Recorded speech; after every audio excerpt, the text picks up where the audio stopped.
বাইরে দেখতে পাচ্ছেন বৃষ্টি হচ্ছে যে, দেখেন বৃষ্টি তেমন হচ্ছে না, তবে ওয়েদারটা আকাশটা একদম বৃষ্টির কাছাকাছি। হ্যাঁ, না কিন্তু গুড়ি গুড়ি বৃষ্টি হচ্ছে। অধ্যাপক সিরাজুল ইসলাম ব্রাহ্মণবাড়িয়ার এক গ্রাম থেকে যাত্রা শুরু করে তিনি হয়ে উঠেছিলেন এই দেশের জ্ঞান চর্চার অন্যতম পথিকৃৎ। আজকে কিন্তু আমি আপনার মেয়ে, ঠিক আছে আমাকে একটু মা বলেন তো। মা, আমার দিকে তাকান, মা বলেন। মা বলবো যে রে, বৃষ্টি পড়তেছে।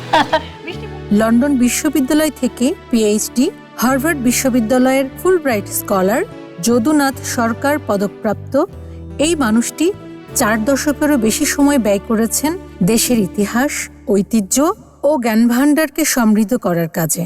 জাতীয় জ্ঞানকোষ বাংলাপিডিয়ার প্রতিটি পৃষ্ঠায় ছড়িয়ে আছে তার চিন্তা, শ্রম আর দূরদৃষ্টি।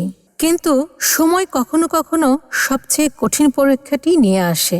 যে মানুষটি সারা জীবন একটি জাতির স্মৃতি সংরক্ষণ করেছে, আজ আলজাইমার ধীরে ধীরে তার নিজের স্মৃতির দুয়ারগুলো ঝাপসা করে দিচ্ছে।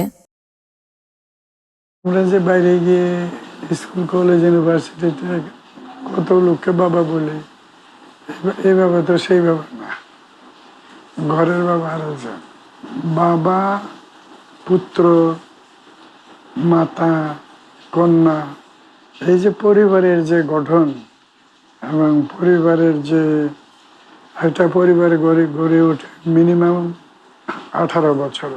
পরিবার যখন বলি তখন বাবা তো পরিবারের কর্তা হয়ে যায়, কাজে তাকে রাখতে হবে প্রথম।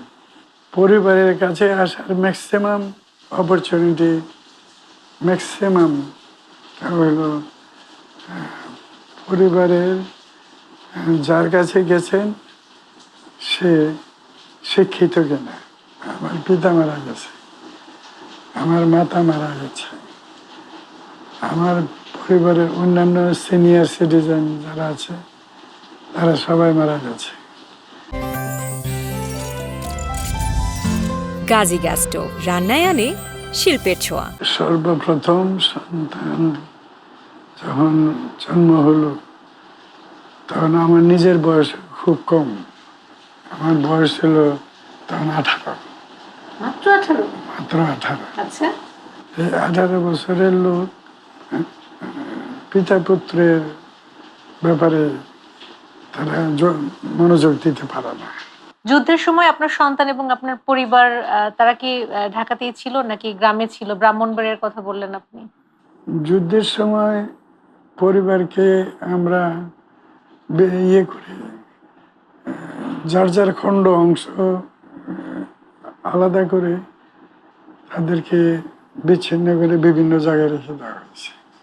আমাদের নিজেদের পরিবারের ভিতরেই তারা ছিল, আচ্ছা, কিন্তু তাদেরকে ট্রেনিং দেওয়া হয়েছে যে এই গুন্ডা টন্ডা যখন আসবে তখন কিভাবে থাকতে হবে।